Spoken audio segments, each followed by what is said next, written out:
தேர்தலில் வெற்றி பெறுவது தங்களது கனவு அல்ல என்றும் மக்களின் மனதை வெல்வதுதான் தங்களின் இலக்கு என்றும் நாம் தமிழர் கட்சி ஒருங்கிணைப்பாளர் சீமான் தெரிவித்தார். சீர்காழியில் நாம் தமிழர் கட்சி மகளிர் பாசறை ஒருங்கிணைப்பாளர் காளியம்மாளின் சகோதரி திருமண விழாவில் சீமான் பங்கேற்று மணமக்களை வாழ்த்தினார். அப்போது பேசிய அவர், நாடாளுமன்றத்தில் பேசுகிறோமோ இல்லையோ மக்கள் மன்றத்தில் தங்கள் கருத்துக்களை தொடர்ச்சியாக பேசி வருவதாக கூறினார்.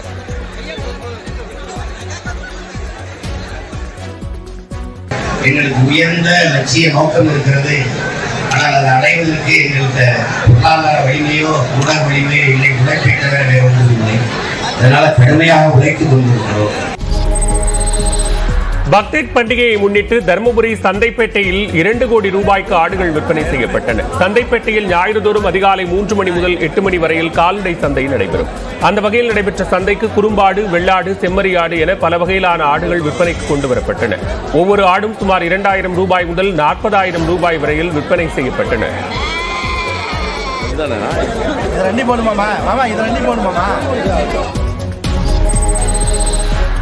மத்தியில் இந்தியா கூட்டணி ஆட்சியை பிடித்திருந்தால் நீலகிரிக்கு எண்ணற்ற திட்டங்களை செயல்படுத்தி இருக்கலாம் என்று அந்த தொகுதி எம்பி ஆர் ராசா தெரிவித்தார். நீலகிரி தொகுதி மக்களுக்கு நன்றி தெரிவிக்கும் விதமாக உதகைக்கு வந்திருந்த ஆர் ராசாவிற்கு திமுக கூட்டணி கட்சியினர் உற்சாக வரவேற்பு அளித்தனர்.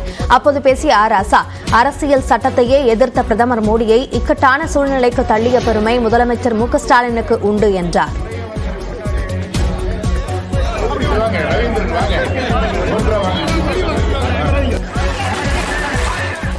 இதில் வெற்றி பெற்றோமா தோல்வி பெற்றோமா என்பதல்ல, நாம் இந்தியாவை காப்பாற்றியிருக்கிறோம், அரசியல் சட்டத்தை காப்பாற்றியிருக்கிறோம்.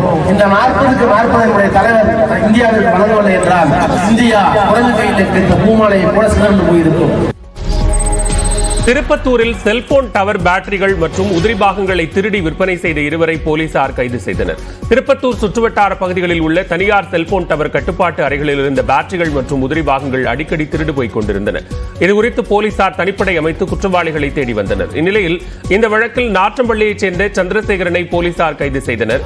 இவர் செல்போன் டவர்களில் உள்ள உதிரி பாகங்களை திருடி உத்தரப்பிரதேச மாநிலத்தைச் சேர்ந்த தானேஷ் என்பவரிடம் விற்பனை செய்து வந்தது தெரியவந்தது. அதன் அடிப்படையில் தானேஷையும் கைது செய்தனர். அவர்களிடமிருந்து 15 லட்சம் ரூபாய் மதிப்பிலான பேட்டரிகள், உதிரி பாகங்கள் மற்றும் கார் ஆகியவற்றை பறிமுதல் செய்தனர். மேலும் அவர்களிடமிருந்த விலை உயர்ந்த 5 செல்போன்கள் மற்றும் கார் ஆகியவற்றையும் பறிமுதல் செய்தனர். பின்னர் இருவரையும் திருப்பத்தூர் நீதிமன்றத்தில் ஆஜர்படுத்தி வேலூர் மத்திய சிறையில் அடைத்தனர்.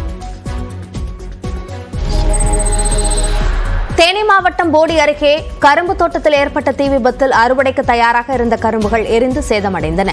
உப்புக்கோட்டை கிராமத்தில் மாணிக்காபுரம் பகுதியைச் சேர்ந்த ராமராஜ் என்பவர் சுமார் 10 ஏக்கர் பரப்பளவில் கரும்பு சாகுபடி செய்துள்ளார். இந்த நிலையில் கரும்பு தோட்டத்தில் திடீரென தீ பற்றி எரிந்தது. தகவல் அறிந்து வந்த தீயணைப்பு வீரர்கள் இலைத்தழைகளை கொண்டு போராடி தீயை அணைத்தனர். இதில் அறுவடைக்கு தயாராக இருந்த கரும்புகள் தீயில் கருகி சேதமாகின.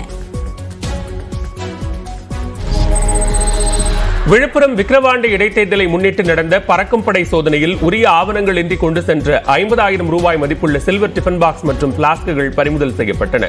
அடுத்த மாதம் 10ஆம் தேதி இடைத்தேர்தல் நடக்க உள்ள நிலையில் விக்கிரவாண்டியில் 6 பறக்கும் படைகள் அமைத்து கண்காணிப்பு தீவிரப்படுத்தப்பட்டுள்ளது. அந்த வகையில் பனையபுரம் கப்பிலியாம்புலியூர் சாலையில் நடந்த சோதனையில் நெய்வேலியைச் சேர்ந்த செந்தில்குமார் என்பவர் காரில் உரிய ஆவணங்கள் இன்றி கொண்டு வந்த பொருட்கள் பறிமுதல் செய்யப்பட்டன. கரூர் மாவட்டம் புகழூர் காகிதபுரத்தில் உள்ள தமிழ்நாடு காகித ஆலையை முற்றுகையிட்டு பொதுமக்கள் போராட்டத்தில் ஈடுபட்டனர். புகழூர் காகிதபுரத்தில் தமிழ்நாடு செய்தித்தாள் காகித ஆலையும் மூலிமங்கலம் அருகே TNPL சிமெண்ட் ஆலையும் செயல்படுகின்றன. TNPL சிமெண்ட் ஆலையிலிருந்து சிமெண்ட், சுண்ணாம்பு துகள்கள் காற்றில் பரவி வீடுகளில் விழுவதால் பல்வேறு இன்னல்கள் ஏற்படுவதாக மக்கள் கூறுகின்றனர். இதனால் சுவாச பிரச்சினை, தோல் பிரச்சினைகள் ஏற்படுவதாக கூறி ஆலையை முற்றுகையிட்டு மக்கள் போராட்டம் நடத்தினர்.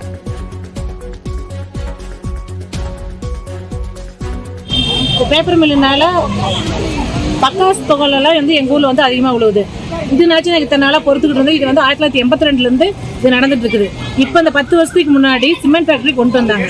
கொண்டு வர்றதுக்கு முன்னாடி அதில் இருக்கிற கரித்துகள், சிமெண்ட் துகள், இப்போ ஒரு கெமிக்கல் ஃபேக்டரி அது கூட ஒன்று இருக்குது. அதிலிருந்து வர்ற ஸ்மெல்லு எல்லாமே எங்கள் ஊர் மக்களுக்கு ரொம்ப பாதிப்படைகிறோம். என்னன்னா ஆஸ்துமா, சளி தொந்தரவு, கேன்சரு, இந்த நோயால எங்க ஊர் பொதுமக்கள் ரொம்ப பாதிக்கப்பட்டு இருக்கிறோம்.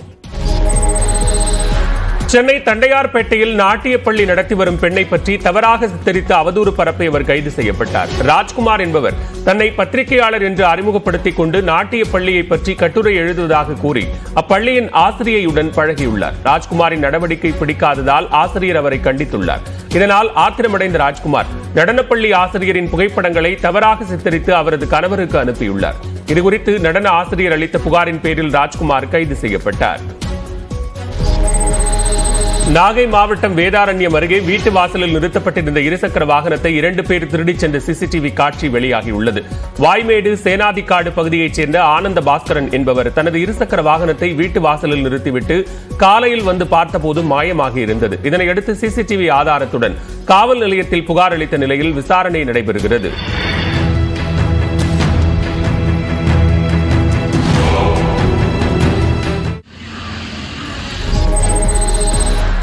மீன்பிடி தடைக்காலம் முடிந்து கடலுக்கு மீன்பிடிக்க சென்ற ராமேஸ்வரம் மீனவர்கள் போதிய மீன்கள் கிடைத்தாலும் உரிய விலை கிடைக்காததால் கவலை அடைந்துள்ளனர். ஏப்ரல் 15ஆம் தேதி முதல் ஜூன் 14ஆம் தேதி வரையில் மீன்களின் இனப்பெருக்கத்திற்காக மீன்பிடி தடைக்காலம் அமலில் இருந்தது. இந்த தடைக்காலம் முடிந்து சனிக்கிழமை ராமேஸ்வரம் மீனவர்கள் மீன்பிடிக்க 600க்கும் மேற்பட்ட விசைப்படகுகளில் கடலுக்கு சென்றனர். அவர்களுக்கு நண்டு, இறால், கணவாய் உள்ளிட்ட மீன்கள் கிடைத்த போதிலும் அதனை வாங்க அதிக அளவிலான வியாபாரிகள் வராததால் விலை வீழ்ச்சியடைந்தது.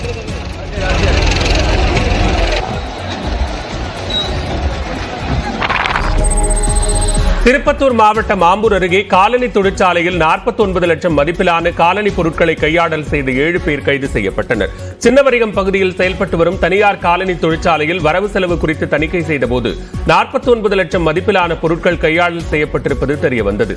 இதுகுறித்து ஆலை உரிமையாளர் காவல் நிலையத்தில் புகார் அளித்தார். அதன் அடிப்படையில் காலனி பொருட்களை தொழிற்சாலை நிர்வாகத்திற்கு தெரியாமல் மற்ற தொழிற்சாலைகளுக்கு அனுப்பி பணத்தை கையாடல் செய்து வந்த திட்ட இயக்குநர் முகமது லியாகத் அலி, ஊழியர் யாஸ்மின், வாகன ஓட்டுநர் உட்பட 7 பேர் கைது செய்யப்பட்டனர். தலைமறைவாக உள்ள 3 ஊழியர்களை போலீசார் தேடி வருகின்றனர். நாகையில் காவலர்களை தாக்கிவிட்டு தப்பிக்க முயன்ற கொலை வழக்கு குற்றவாளியை போலீசார் மடக்கி பிடித்தனர். நாகை அக்கரைக்குளம் பகுதியைச் சேர்ந்த முனீஸ்வரன் மீது பல்வேறு மாவட்டங்களில் கொலை, வழிப்பறி செய்தது உள்ளிட்ட பல்வேறு வழக்குகள் நிலுவையில் உள்ளன.